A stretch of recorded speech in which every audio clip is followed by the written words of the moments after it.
ጥበብ በ10 ዓመት ውስጥ ብቻ ነው ሊገኝ የሚችለው። ከዛ ባነሰ ጊዜ ውስጥ ልታገኙት አትችሉም ማለት ነው። ስለዚህ ሾርትከት ወይንም ደግሞ አቋራጭ የሚባለውን ነገር አውጡት። ታዲያ የማስተሪ መንገድ ላይ ካላችሁ የአንድ ነገር ጥበበኛ ወይንም ደግሞ ባለ ክህሎት መባል ከፈልጋችሁ ብቸኛ ልትጠቀሙት የምትችሉት አጭር መንገድ ወይንም አቋራጭ ያለፋችሁበትን መንገድ ያለፈበትን ሰው አግኝታችሁ ከዛ ሰው ጋር የሆነ ነገርን መጀመር ነው፣ ወይንም ደግሞ በሱ ስር የሆነ ነገርን መማር። ከዚህ ውጪ ምንም አይነት አማራጭን ላመጣላችሁ አልችልም።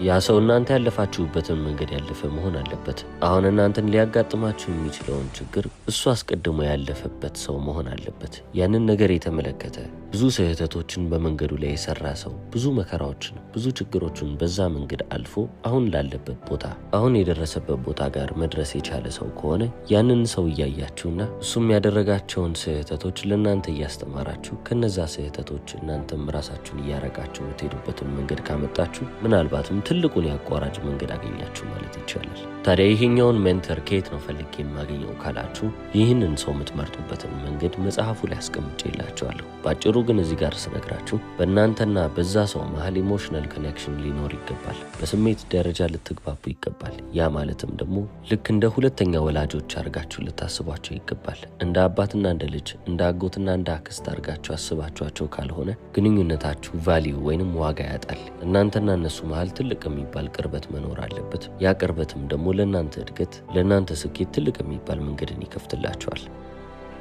ወደ ቀጣዩ ደግሞ ስናልፍ ሶሻል ኢንቴሊጀንስ የምንለውን ነገር እናገኛለን። በአንድ ዘርፍ ውስጥ በጣም የተከበራችሁ ልትሆኑ ትችላላችሁ። ስራው፣ ሙያው እናንተን ያስከበራችሁ ሰዎች ትኖራላችሁ። እንደናንተ አይነት በዛ ዘርፍ ውስጥ የተካነ የሚባል ሰው ዓለም ላይ ላይገኝም ይችላል። ነገር ግን ከሰው ጋር ያላችሁ ግንኙነት ጥሩ ካልሆነ፣ ከሰው ጋር መግባባት የማትችሉ ከሆነ ያወቃችሁት የቻላችሁት ነገር እንዳለ ለእናንተ አይጠቅማችሁም ማለት ነው። ምክንያቱም ሰዎችን ሳታውቁት ማናደድ ትጀምራላችሁ። በማህበራዊ ህይወታችሁ ውስጥ ብዙ ስህተቶችን ትሰራላችሁ።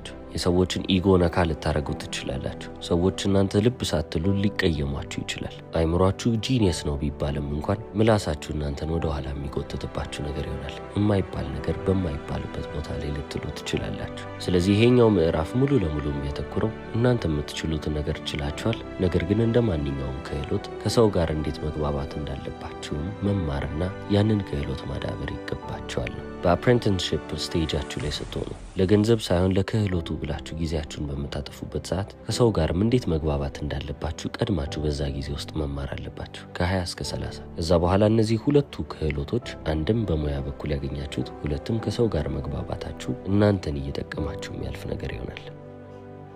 ወደ ቀጣዩ ደረጃ ደግሞ ስናልፍ አንሎኪንግ ዩር ክሪኤቲቪቲ የሚባል